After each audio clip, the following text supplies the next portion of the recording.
Give me a minute. Yeah. Get the light. Trying to get set up. Yeah. A little awkward. All right. Is this going to stay? Yeah. All right. Cool. Hey! When I say J, you say Rice. J. Rice. J. Rice. When I say J, you say Rice. J. Rice. J. Rice. Yeah. Make some noise if you're feeling good. Yeah. Oh, great. Hey, I'm J. Rice. Who the heck is that guy? I am an English teacher. I am a broke author. Yeah.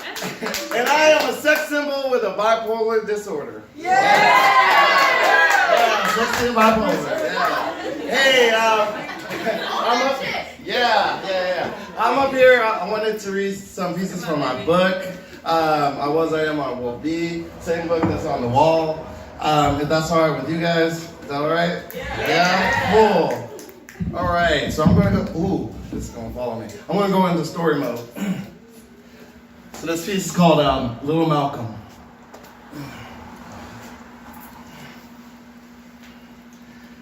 Lil'Malcolm, please don't die. Everybody's wishing for you to stay alive.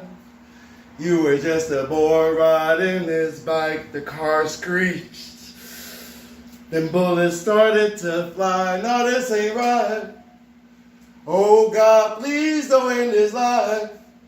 It ain't his time. I remember dealing with the slimes, shooting craps, living to do crime. Shit, we robbed everything from Best Buy to Office Max, but nah, we never get caught to do time. We jack fake thugs' clothes right off their backs. We had some beef with some guys down the street because they kept talking smack. One night I heard them shoot off rounds of heat. But nah, I wasn't afraid. Instead, I was mad, so it took me a while to sleep. So I confronted them the next day, told them, everything about you is fake. They started bragging. I said, bitch, prove what you say. They left laughing. Later, they came back packing. When I was walking back to my house, I heard the power of the MAC-10. Pow, pow, pow. So I ducked out. And riding his bike towards me was Lil'Malcolm. Before I realized what happened, they shot him. Man, I must have got his neighbors, family, friends, police. I must have got everyone to help his body off these cold streets. We rushed him to the Highland Hospital. His mama was yelling to the doctor, this can't be possible. The bleeding was almost unstoppable. I even whispered to his ear, don't stop breathing. Don't stop breathing. Don't stop breathing. Lil'Malcolm, please don't die. Everybody's wishing for you to stay alive. You were just a boy riding this bike, the car screeched. Then bullets started to fly. No, this ain't right. No, God, please don't end his life. You can take mine. I apologize. I shouldn't have provoked those guys. When the bullets shot, it should have been me on the other side, not you. And I can't take seeing your closed eyes. I can't take seeing your folks cry. You're too young, and I won't let your soul fly. My heart is breaking apart, and all these people know why. We want you to live, Lil'Malcolm. Please don't die. Please don't die. Please don't. Yeah.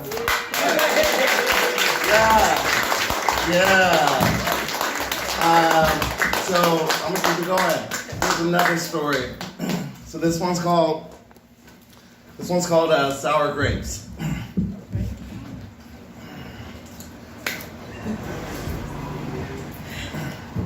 I remember happiness, and when the feeling became true, when I was given the news that I'd be a father soon, my face lit up in shock, like, you know, when you get a hiccup and stop.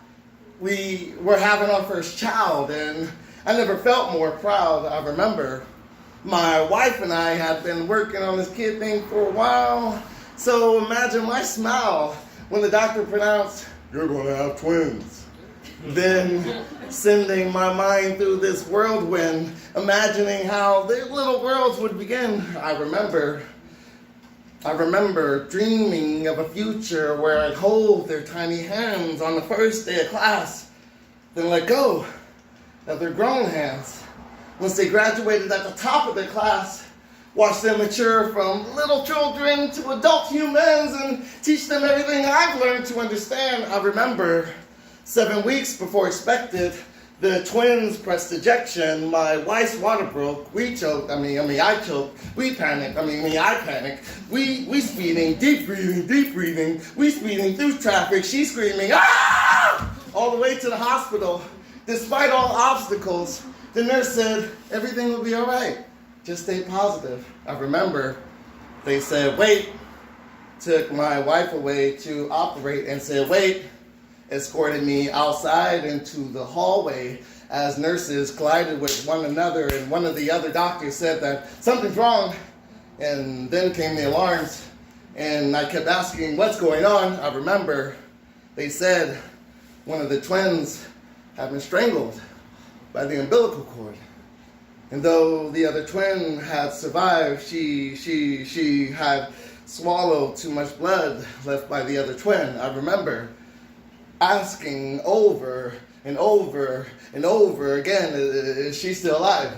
Is she still alive? Is she still alive? And pushing the doctor aside to find my wife in bed with flooded eyes, and in the window next to her was my baby girl. She had wires and needles plugged into her world, tubes down her throat. She was gasping for air like a fish outside of his bowl.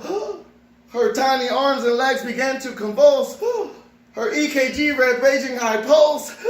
I remember pounding and beating against that hollow window until my tears smeared the glass, because I couldn't save her. They couldn't save her from coughing until her end. And I remember they did everything possible to save our twins. They gave us counseling and encouraged us to start up a family again, but what they failed to understand, but what they failed to comprehend was my biggest fear had appeared. I had died, not once, but twice.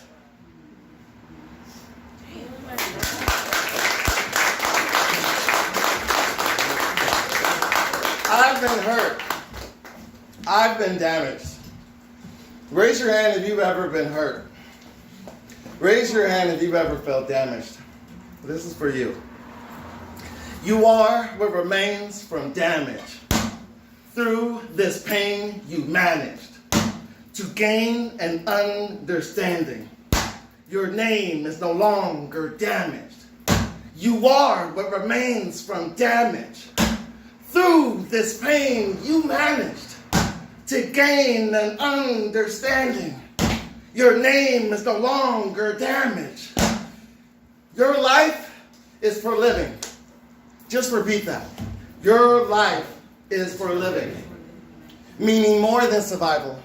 Rising above idle or suicidal and reaching your arrival of self-actualization. You see, once an extension, you live for different reasons. You might change with the seasons. Or you might stay the same with deeper feelings, like seeking your soulmate yet found, or leading future minds toward a better now. Your living doesn't mean hanging on a cliff upside down, nor hating every upside or down that exists. So what is living your bliss? Someone asks, what is living your bliss? Thank you. Finding the right roles for yourself, traveling the right road by yourself, and knowing that with just a little help, you can achieve the chosen goals for yourself. No, hope won't be easy. And yes, hard pain will be felt. But above all else, your living will leave a lasting legacy and a crafty elegy. For all the sing and self-revelry, there I lived on an edge, advanced, descended, and impacted the earth's bed. Here I remain to regain above this damage and pain. People, repeat after me. I am. Louder. I am. I am. What remains from damage, through this pain, I manage to gain an understanding. My name is no longer damaged. Who am I? I am free. Who am I? I am free. Who am I? I am free. Who am I? I am me. Thank you.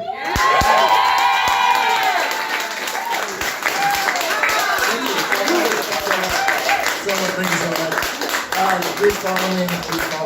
Also, by the way, I hope those stories weren't triggering. They were not true at all. They never happened. Those stories are not true. I'm dead. Oh my So, thank you so much. Please follow me. Give it up one more time for J.R Rice.